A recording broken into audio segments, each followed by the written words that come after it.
સ્કૂલોને ધમકી આપવા મળી છે? કઈ કઈ સ્કૂલો છે અને ક્યાં કઈ આ તપાસ હાથ ધરેલી છે?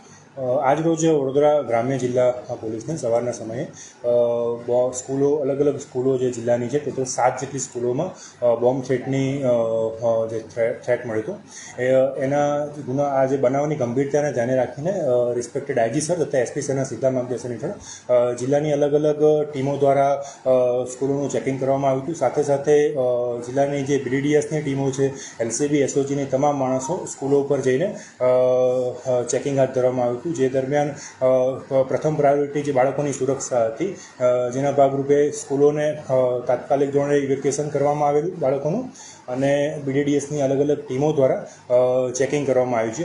અત્યારે હાલની પરિસ્થિતિએ મોટાભાગની સ્કૂલોનું ચેકિંગ પૂર્ણ થયેલું છે, જેમાં કોઈપણ જાતની એવી શંકાસ્પદ વસ્તુ અત્યારે સુધી અમને જણાઈ આવેલ નથી. શું મોટિવ હોઈ શકે? ક્યાંથી પત્ર મોટિવ શું હોઈ શકે? આ સ્કૂલો પર મેલ આવ્યો હતો, જેમાં ખાલિસ્તાનનો ઉલ્લેખ કરીને સ્કૂલોના કેમ્પસમાં કે જે સ્કૂલોની બસીસ છે એમાં બોમ્બ પ્લાન્ટ કરે એનો મેસેજ હતો. પાસ્ટમાં કોઈ એવું કંઈ મેલ આવ્યો છે જેનું પેટર્ન સેમ છે? નહીં, અત્યારે એ બાબતે તપાસ અમારી ચાલે છે. સાયબરની ટીમ તથા SOG તથા LCBની ટીમો દ્વારા આ બાબતે ઊંડાણપૂર્વક તપાસ કરવામાં આવી રહી છે. આગળ જે પણ કંઈ અપડેટ હશે આપણી સાથે શેર કરવામાં આવશે. કઈ કઈ સ્કૂલો છે?